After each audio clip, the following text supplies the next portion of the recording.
compliment. Let's move on to the next topic, which was just announced last week. Brand new Aventage line from Yamaha. Did I say that right? Aventage. Say it more like Focal. Yeah, say it a little bit more Aventage. Upscale. Aventage. You gotta.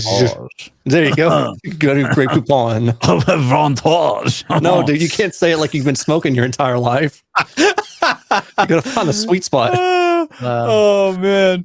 All right, so this is tell us about these new AVRs. All right, so here's the rundown. So they got 3 new models, the RX-A4A. Now they did release the RX-A2A about 3-4 months ago. I know Tony Build Montage has a video about it, but this is the RX-A4A. It is a 7-channel Atmos processing.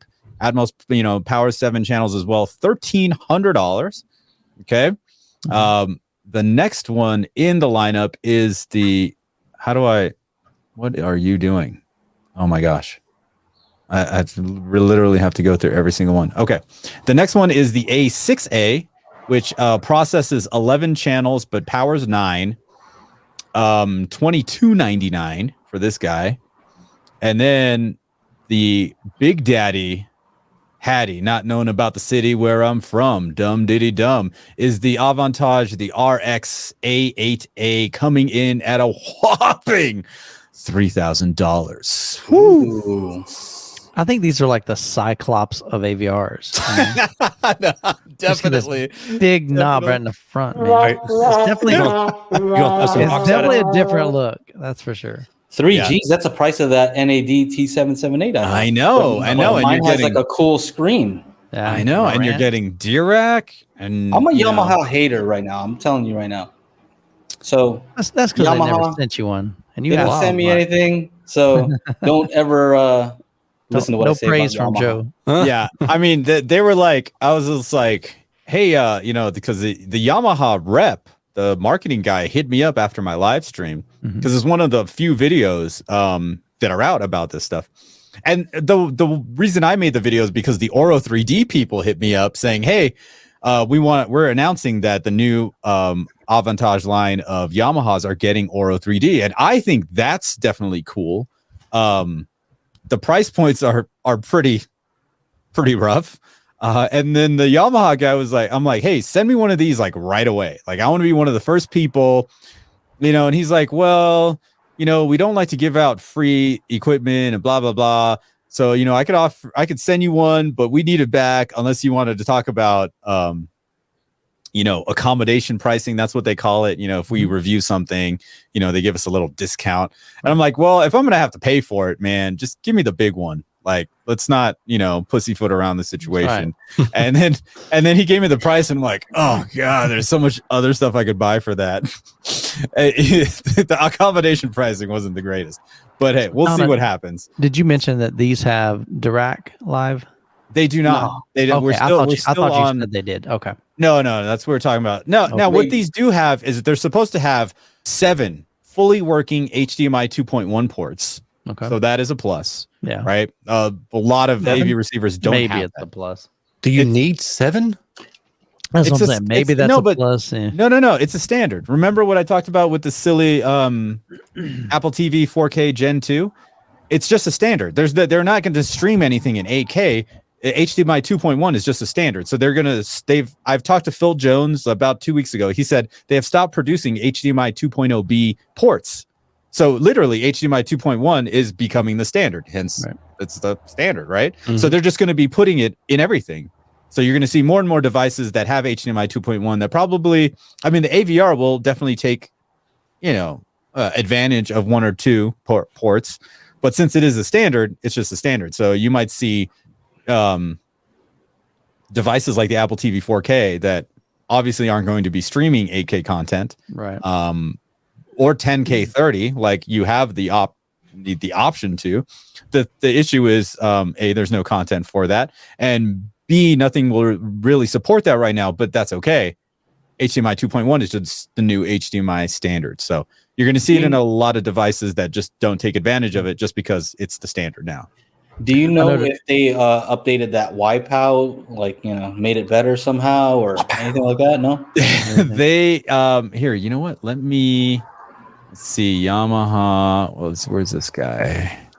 I'm Hey, gonna Joe, blink on my screen for a I second. noticed their lighting is kind of like your lighting, though. Is It's got that? yeah, see the Oh yeah, harsh. got that half Yeah, and half look, like that. I like. this.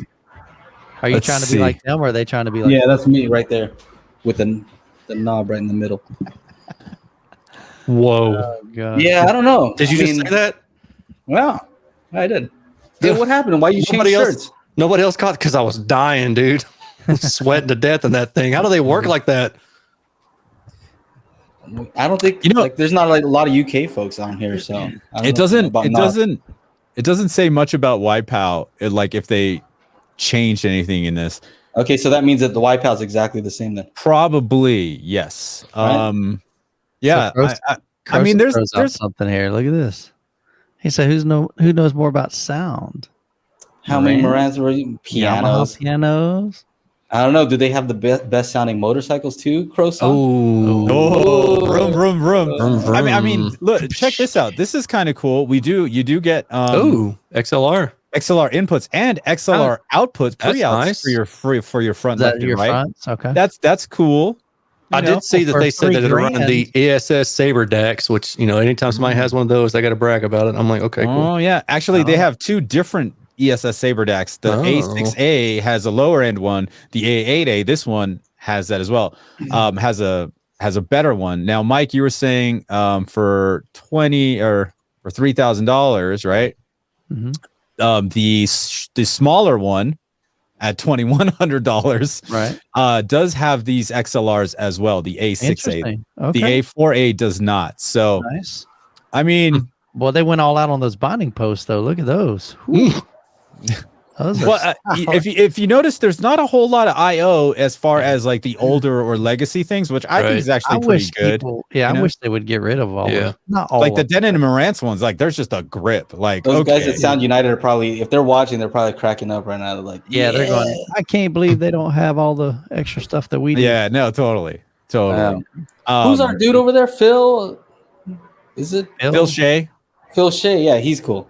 Yeah, he's a nice guy. But keep in mind all the stuff that we're saying. We've actually told them too, right? Yeah. We've said it when we talk to them. So Sure. everything we say to the company as well. Yeah. So this is $2,100 for this one, the A6A, which runs the same as the Denon X6700H, which has 13 channels of processing, whereas this has 11. And this one only powers 9. Okay, you did get the 5th foot on the Yamaha, like that little guy right in the middle there. Oh, that makes a huge difference. in the that sound, right there, right? Supports that big toroidal transformer. In Yeah, there. it's tough. If you guys had like 2,000 to 3,000, I'm asking you guys and the people in the chat, $2,000 to $3,000. Would you pick up one of these new Yamahas? Is it worth it in your mind? I know Croson's got a Yamaha. I know he likes it. Would you upgrade Croson to like this new one? And what do you guys think? 3Gs. You're probably going to use external amplification anyway. So that's what I'm wondering. It's like when you're at 3,000, you're really approaching kind of separates territory. I mean, because you can get a processor for close to $2,000. Now you're 3,500 for an Anthem processor, right? 3,500. Yeah. Maybe step up to HTP1. Is that an option? Is that an amplifier too? I forget. No, or just a processor. Yeah, oh, okay. Never mind. That's a little bit much. Yeah, I think it's like, is it still 3,000? Close to that? I think like a little higher than that. I don't know. I don't even remember. So, Oh, yeah. I don't know.